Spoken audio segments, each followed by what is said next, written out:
Hello everyone, welcome back to my channel study with सृष्टि।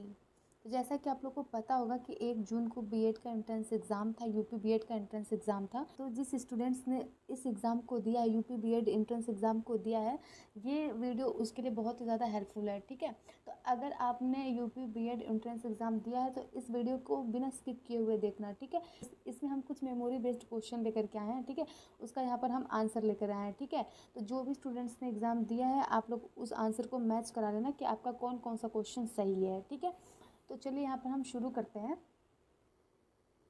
यहाँ पर देखिए, पहला क्वेश्चन क्या दिया है, अभ्युदय का संधि विच्छेद क्या है। पहला क्या है, अभ्युदय का संधि विच्छेद क्या है। ठीक है, तो इसका आंसर क्या होगा, अभ्युदय का संधि विच्छेद अभिधन उदय, यानी कि अभि प्लस उदय। ठीक है, अभि प्लस उदय इसका क्या हो जाएगा, आंसर होगा। तो अगर आपको ऑप्शन में ये दिखे कि अभ्युदय का संधि विच्छेद क्या है, अभि प्लस उदय, तो आप इस पर ट्रिक करना। ठीक है, या फिर किए होगे तो ये इसका राइट आंसर होगा। यह यड़ संधि का उदाहरण है। ठीक है, यह यड़ संधि का उदाहरण है। ठीक है, फिर दूसरा क्वेश्चन क्या है कि गौरव का विलोम क्या है। गौरव का विलोम शब्द क्या है, तो गौरव का विलोम शब्द एक तो लाघव होगा, दूसरा अपमान होगा। ठीक है, गौरव का विलोम शब्द लाघव और अपमान है, तो ये दूसरे क्वेश्चन का आंसर हो गया। ठीक है, तो आप लोग प्लीज़ क्वेश्चन को ध्यान से देखना और इसको मैच कराना कि आपने कौन कौन सा क्वेश्चन सही करके आया। ठीक है, आपने कौन सा क्वेश्चन गलत किया, कौन सा क्वेश्चन सही किया है, इससे आपको अंदाज़ा लग जाएगा। चलिए अगले क्वेश्चन पर आते हैं। यहाँ पर देखिए, फिर अगला क्वेश्चन कह दिया है कि मनोरथ का पर्यायवाची शब्द क्या है। मनोरथ का पर्यायवाची क्या है। ठीक है, तो मनोरथ का पर्यायवाची शब्द क्या है, अभिलाषा, वांछा, इच्छा, आकांक्षा, कामना, चाह, इप्सा, स्पृहा, लिप्सा। ठीक है, ये इसका क्या हो गया, पर्यायवाची है। तो इसमें से अगर आपको कोई भी ऑप्शन में ऐसा दिखे तो आप उसको ट्रिक करना। ठीक है, इसमें से ये इसका राइट आंसर होगा।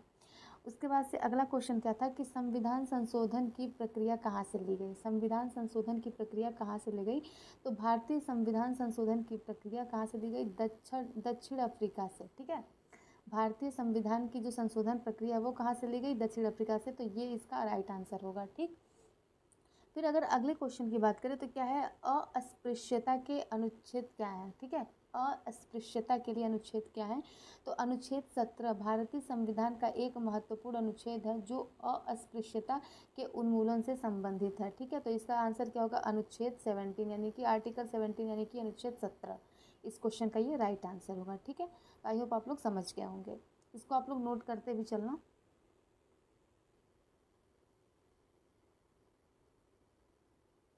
ठीक है, उसके बाद से चलिए अगला क्वेश्चन देख लेते हैं। अगला क्वेश्चन यहाँ पर क्या है कि संस्कृत में उपसर्ग कितने हैं। संस्कृत में कितने उपसर्ग हैं, तो संस्कृत में टोटल 22 उपसर्ग हैं, यानी कि 22 उपसर्ग हैं। तो ये इसका क्या हो जाएगा, राइट आंसर हो जाएगा। ठीक है, ये इसका राइट आंसर हो जाएगा।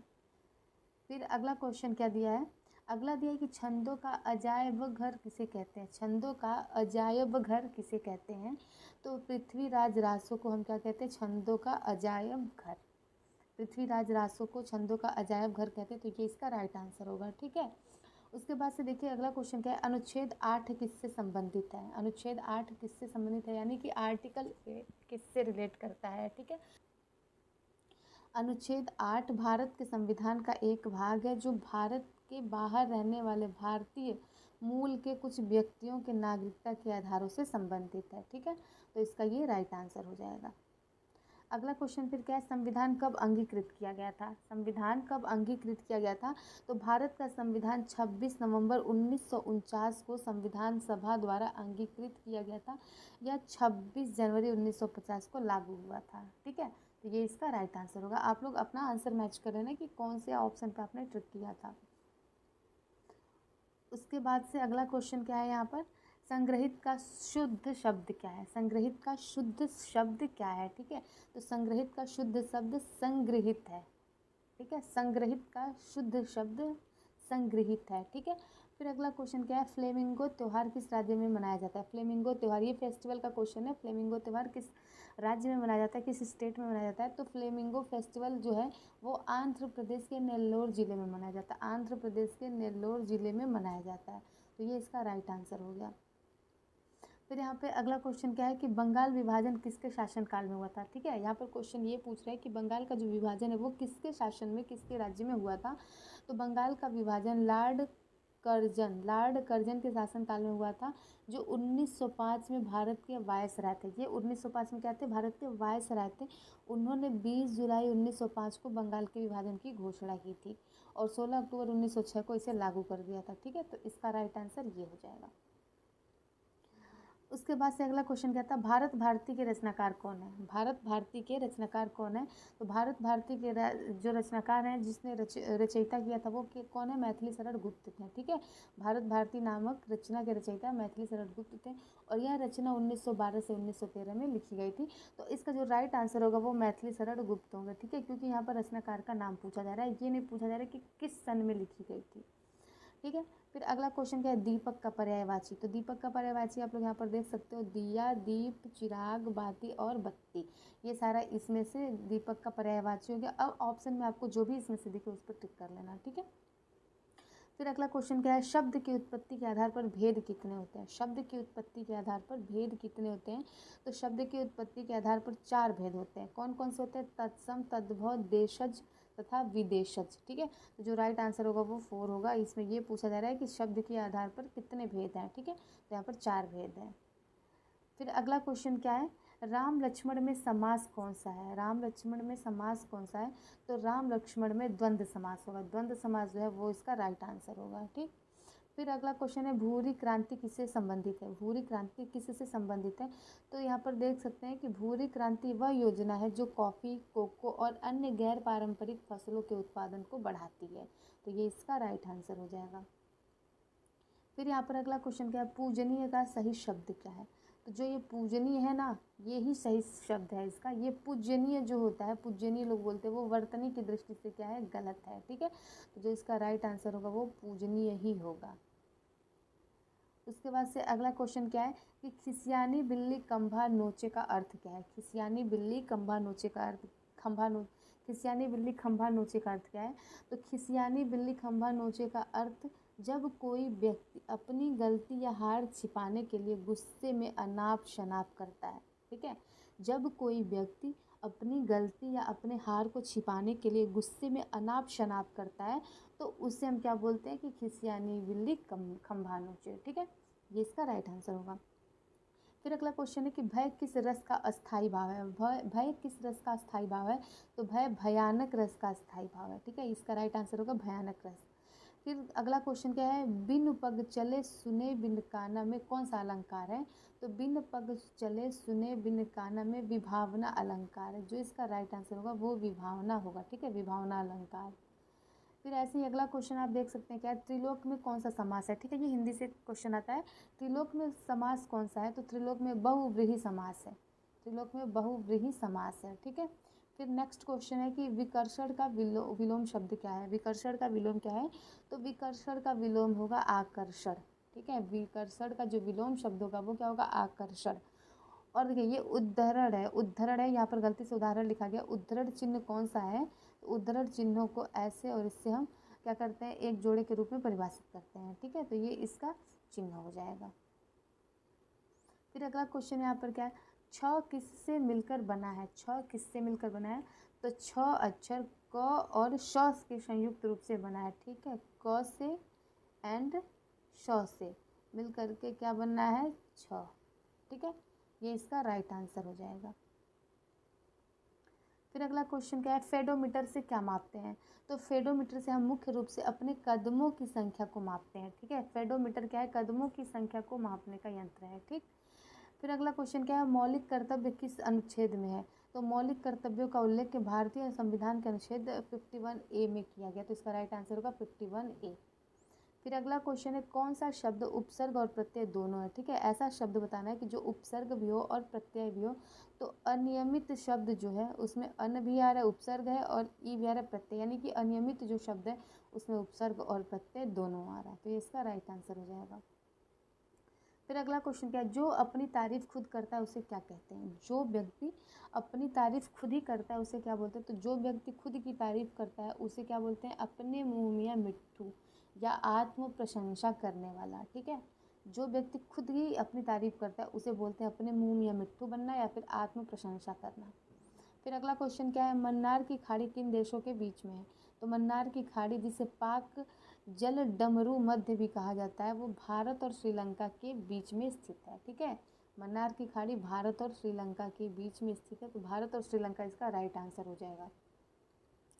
फिर यहाँ पर आप देख सकते हो कि अगला क्वेश्चन क्या दिया है, उपराष्ट्रपति की अनुपस्थिति में राष्ट्रपति का पद कौन संभालता है। यानी कि जब उपराष्ट्रपति ना रहें तो राष्ट्रपति का पद कौन संभालेगा। ठीक है, क्योंकि राष्ट्रपति अगर ना रहे तो उपराष्ट्रपति संभालते हैं, बट इसमें ये पूछा जा रहा है कि उपराष्ट्रपति अगर ना रहे तो कौन संभालेगा इस केस में।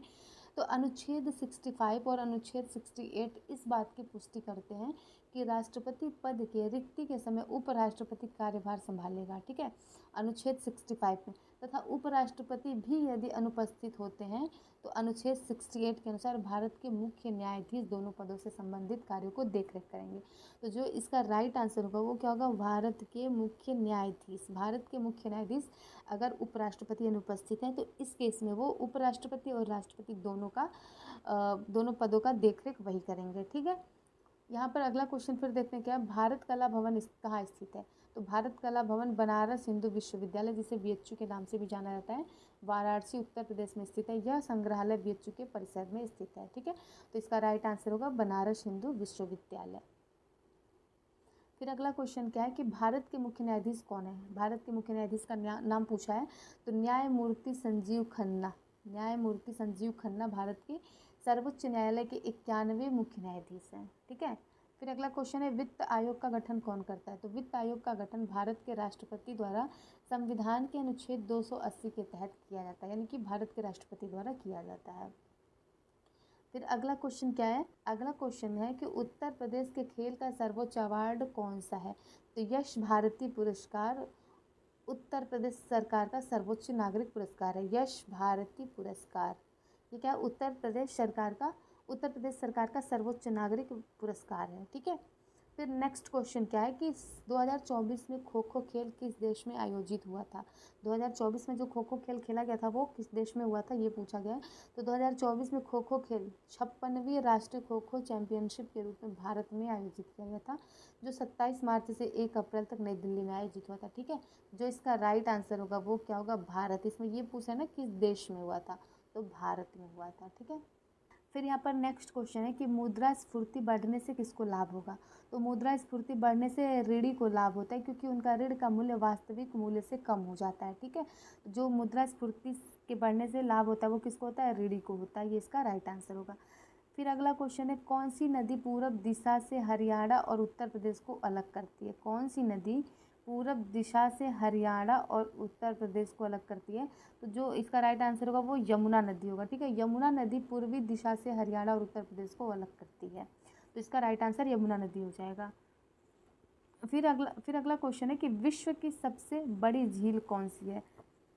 विश्व की सबसे बड़ी झील का जो नाम है वो क्या है, कैस्पियन सागर। कैस्पियन सागर विश्व की सबसे बड़ी झील है, इसका राइट आंसर ये होगा। फिर अगला क्वेश्चन क्या है कि ओलंपिक में 2 मेडल लाने वाला खिलाड़ी कौन है। ओलंपिक में 2 मेडल लाने वाला खिलाड़ी कौन है। तो पेरिस 2024 में मनु भाकर ओलंपिक में शूटिंग के पदक जीतने वाली पहली भारतीय महिला, इसके बाद वह एक ओलंपिक में 2 पदक जीतने वाली एकमात्र भारतीय खिलाड़ी हैं। ठीक है, तो जो इसका राइट आंसर होगा वो क्या होगा, मनु भाकर। मनु भाकर, क्योंकि यहाँ पर खिलाड़ी का नाम पूछ रहा है। फिर अगला क्वेश्चन है कि सेना दिवस कब मनाया जाता है। तो भारत में सेना दिवस 15 जनवरी को हर साल मनाया जाता है। 15 जनवरी को आर्मी डे हर साल मनाया जाता है। ठीक है, 15 जनवरी को भारत में सेना दिवस मनाया जाता है। फिर अगला क्वेश्चन जो है वो क्या, नर्मदा नदी किस दिशा में बहती है। तो नर्मदा नदी पूर्व से पश्चिम की ओर बहती है, पूर्व से पश्चिम की ओर बहती है, इसका राइट आंसर होगा। ठीक है, फिर नेक्स्ट क्या था, सन 2000 से पहले उत्तर प्रदेश का राजकीय पुष्प क्या था। सन 2000 से पहले उत्तर प्रदेश का जो राजकीय पुष्प था वो क्या था, पलाश था, ब्यूटिया मोनोस्पर्मा। ठीक है, ब्यूटिया मोनोस्पर्मा जिसे हम पलाश बोलते हैं। तो 2000 से पहले जो भारत का राजकीय पुष्प था वो पलाश था। ठीक है, फिर अगला क्वेश्चन है, अलकनंदा और भागीरथी किस प्रयाग स्थल पर मिलते हैं। अलकनंदा और भागीरथी किस प्रयाग स्थल पर मिलते हैं। तो अलकनंदा और भागीरथी नदी देव प्रयाग नामक प्रयाग स्थल पर मिलते हैं। ठीक है, जो इसका राइट आंसर होगा वो देव प्रयाग होगा। फिर अगला क्वेश्चन है कि बैजू किसके दरबारी संगीतकार थे। बैजू किसके दरबारी संगीतकार थे। तो बैजू बावरा ग्वालियर के राजा बावरा ग्वालियर के राजा मान सिंह तोमर के दरबारी थे। मान सिंह तोमर के दरबारी संगीतकार थे। ठीक है, तो जिसका राइट आंसर होगा वो मान सिंह तोमर होगा, क्योंकि ये पूछ रहे कि किसके दरबारी संगीतकार थे, तो ये मान सिंह तोमर के दरबारी संगीतकार थे। ठीक है, फिर नेक्स्ट क्वेश्चन क्या है, खुदाई नक्काशी किस बर्तन में होती है। खुदाई नक्काशी एक विशेष प्रकार की नक्काशी होती है जो मिट्टी के बर्तनों में की जाती है। ठीक है, मिट्टी के बर्तन। ठीक है, ये खुदाई नक्काशी किस बर्तन में की जाती है, मिट्टी के बर्तन में। चलिए अगला क्वेश्चन देखते हैं। अगला क्वेश्चन है कि रत्नावली और प्रियदर्शिनी किसकी किताब है। तो रत्नावली और प्रियदर्शिनी नागनंद संस्कृत के प्रसिद्ध कवि नाटककार हर्ष द्वारा लिखी गई है। तो इसका जो राइट आंसर होगा वो हर्ष होगा। ठीक है, फिर अगला क्या है कि गधा का पर्यायवाची शब्द क्या है। गधे का जो पर्यायवाची शब्द है वो क्या है, राशभ, खर, गर्दभ, धूसर, बेसर, चक्रवान और वैशाख नंदन। तो इसमें से जो भी आपको दिखे उस पर आप ट्रिक कर लेना। फिर नेक्स्ट क्वेश्चन क्या है, 8वां वन्य जीव अभ्यारण्य किस राज्य में जोड़ा गया। तो मध्य प्रदेश को 8वां वन्य जीव, मध्य प्रदेश को 8वां वन्य जीव अभ्यारण्य रातापानी मिला है। रातापानी अभ्यारण्य को सिंगोरी गांव के साथ मिलाकर एक नया अभयारण्य बनाया गया है। ठीक है, तो इसका जो राइट आंसर होगा वो मध्य प्रदेश होगा, MP। ठीक है, फिर अगला क्वेश्चन है, एक सींग वाला गेंडा किस पार्क से संबंधित है। तो एक सींग वाला गेंडा काजीरंगा राष्ट्रीय उद्यान से संबंधित है। ठीक है, एक सींग वाला गेंडा काजीरंगा राष्ट्रीय उद्यान से संबंधित है। ठीक है, तो ये इसका लास्ट क्वेश्चन था। तो अगर वीडियो पसंद आए तो लाइक शेयर कमेंट करना मत भूलिएगा। अगर किसी और क्वेश्चन पे डाउट है तो आप लोग कमेंट कर सकते हो। ठीक है, तो आज के लिए बस इतना ही, फिर मिलेंगे अगले वीडियो में।